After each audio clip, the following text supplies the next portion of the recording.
The number one mistake we see federal employees make when calculating their pension is not having a great understanding of how creditable service works for retirement. Today, we have an amazing question from Robert that talks a lot about that. So stay tuned for this FERS Federal Fact Check. Today, we have a great question that's coming from Robert about unused sick leave, creditable service, and bonus retirement. Man, those are some amazing things, and how do we put those together? And this really, what I want you to pay attention to is how the benefit system is complicated, and you have to understand how your benefits work to get the most out of your pension. So let's dive into his question. Robert says, when determining creditable service for determining what my FERS annuity will be, can unused sick leave be used to get creditable service time for 20 years of service? For example, if I work 19.5 years, and have 6 months work of unused sick leave, then can I insist that my annuity will be 20 years of service, so calculated at 1.1%? Thanks. Ooh, Robert, great question. Really appreciate that. Let's first take a step back and look at the rules for retirement and how to calculate your pension. Then we're going to weave some sick leave into this for that answer. So when it comes to your pension, a couple of things is number one, you got to meet a certain gate. Let's, for discussion, talk about immediate unreduced pensions, right? The first one is going to be your MRA, minimum retirement age, and having 30 years of creditable service. Your minimum retirement age depends on when you're born, between 55 and 57. Then we have age 60, and you got to have at least 20 years of service, or you can be age 62 and have at least 5 years of federal service. I know there's an MRA in 10, there's some postponed retirement, there's deferred retirement, some other things. Let's just focus right now on these three and how sick leave is going to play into effect. The number one mistake we see is in this years of service column. How do you accurately calculate your years of service? You have your years of service, you potentially have military time, you have unused sick leave time. So what does the government do when they calculate it? The first thing they're going to do is they're going to take your civilian time. They're going to look at how many years, months, and days do you have a civilian time. They're then going to look at any military time that you've made a deposit for. Yes, there's some exceptions where you don't have to. 99% of the time you do have to make a deposit for your military time that you've bought back. Any military time you look back, they're going to bought back. They're going to look at your years, months, and days of service. And then they're going to use your unused sick leave.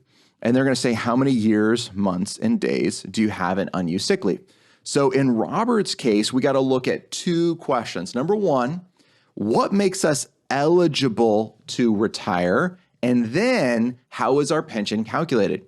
In order to be eligible to retire, you do not get to count your sick leave. So what do I mean by that? If you have between military and civilian time, 19.5 years of service, 19 years and 6 months of federal service, then you do not meet the 20 requirement, you meet the 5 requirement. That means you have to be at least 62 in order to be eligible to retire.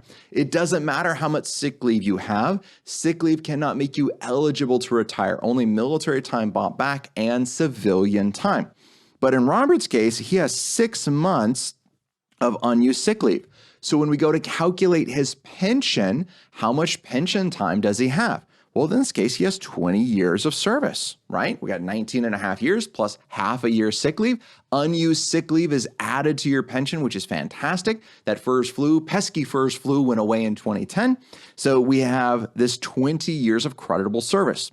Well, what Robert's referring to is that you have a bonus retirement, so to speak, that if you retire at 62 and have 20 plus years of federal service, instead of getting a 1% calculation for every year you're working, you would get a 1.1%, so a 10% bump in your calculation.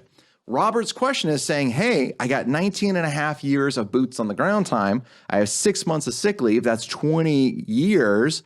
Which calculation am I under? Robert, I have great news for you. This is the one time we get to use sick leave to count for eligibility, and it does count as eligibility to a 62 and 20 bonus retirement. So if you have sick leave that bumps you above that and you're over 62, this is fantastic. So what you would do is you would have your 20 years of federal service. You're going to times it by 1.1% times by high 3, your highest 36 consecutive months. That's going to be your pension calculation. So I'm glad this is really good news.